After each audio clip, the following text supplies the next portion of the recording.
Assalamualaikum warahmatullahi wabarakatuh. Alhamdulillah wassalatu wassalamu ala Rasulillah amma ba'd.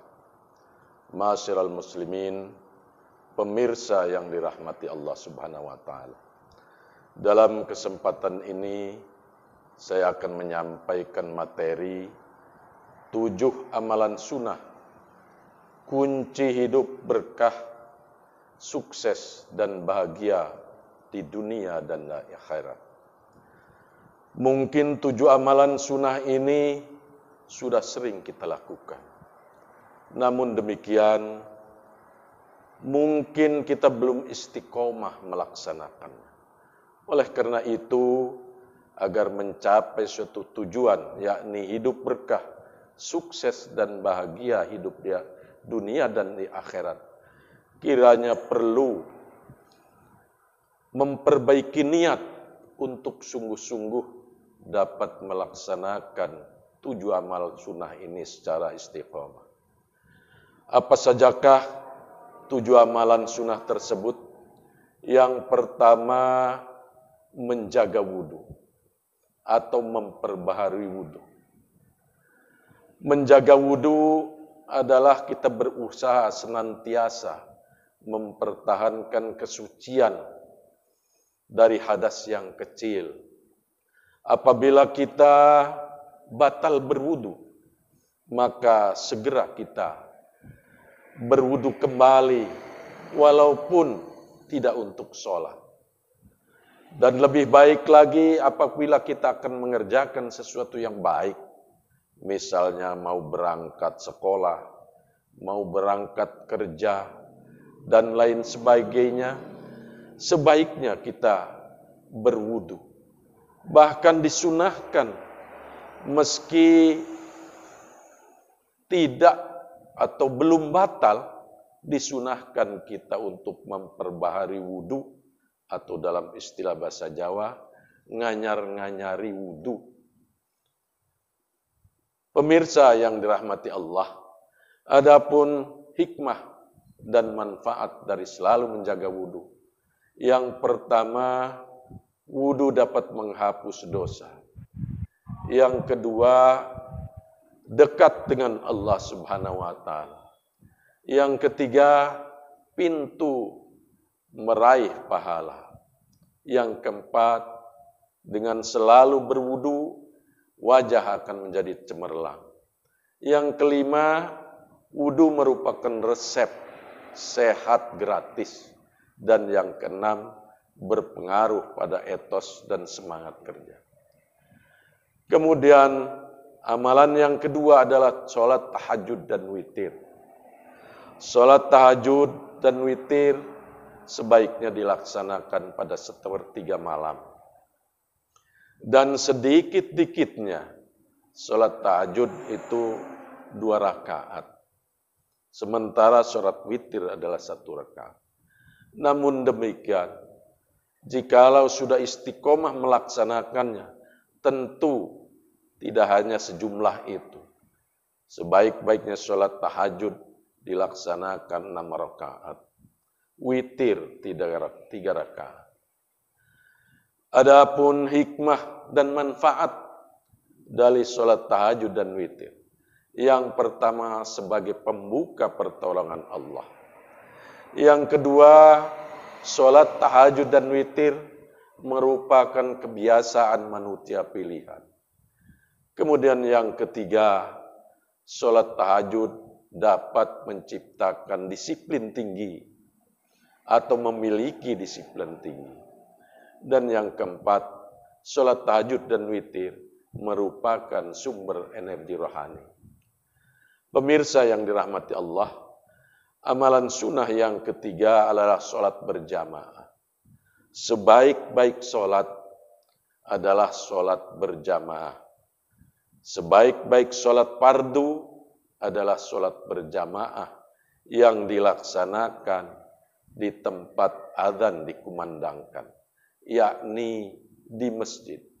Sebagaimana kita ketahui, sholat berjamaah itu pahalanya derajatnya lebih tinggi 27 derajat dibandingkan sholat sendiri. Adapun manfaat dan hikmah daripada sholat berjamaah, yang pertama mencegah dari perbuatan keji dan mungkar.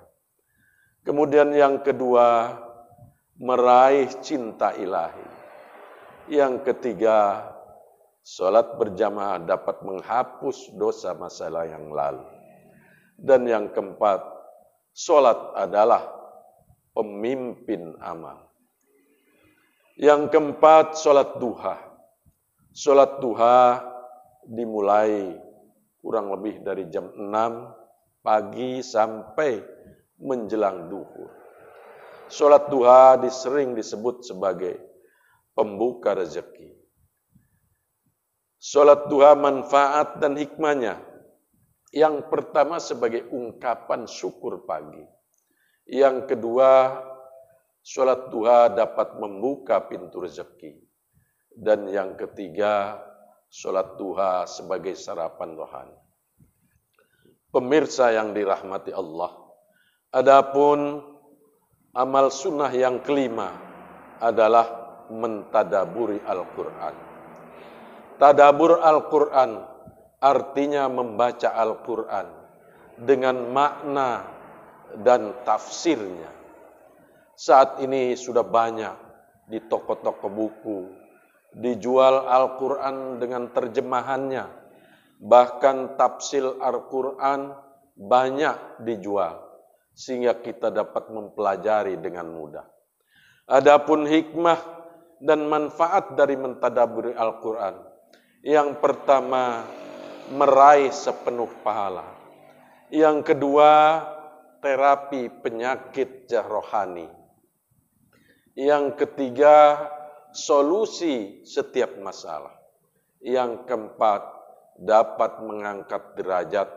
Serta yang kelima, dengan mentadaburi Al-Quran sebagai pembawa keberkahan.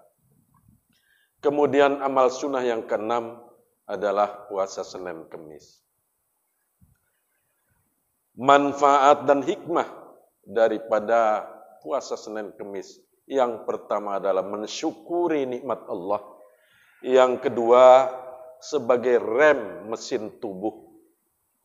Artinya, puasa Senin Kemis itu dapat menciptakan kesehatan.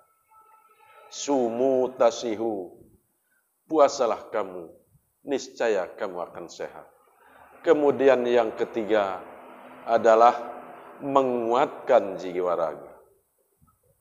Pemirsa yang dirahmati Allah, adapun amal sunnah yang ketujuh adalah bersedekah. Sedekah tidak harus besar, sesuai dengan kemampuan. Sedekah bukan seperti zakat yang mempunyai nisab dan haulnya. Namun sedekah dapat dilaksanakan kapan saja, di mana saja, dengan siapa saja. Adapun manfaat daripada sedekah, yang pertama sebagai benteng api neraka. Yang kedua, menolak bencana. Yang ketiga, dapat mengundang rezeki. Yang keempat, mendatangkan berkah. Dan yang kelima, bekal menuju akhirat. Masyarul muslimin, pemirsa yang dirahmati Allah Subhanahu wa taala. Demikianlah yang dapat kami sampaikan. Mudah-mudahan kita semua dapat melaksanakan 7 amalan sunnah sehingga akan mendapatkan kesuksesan, kebahagiaan fid dunya hatta akhirah. Akhirnya kami mengucapkan selamat berbuka puasa. Semoga puasa kita hari ini diterima oleh Allah Subhanahu wa taala. Wallahu muwaffiq ila aqwamit thariq.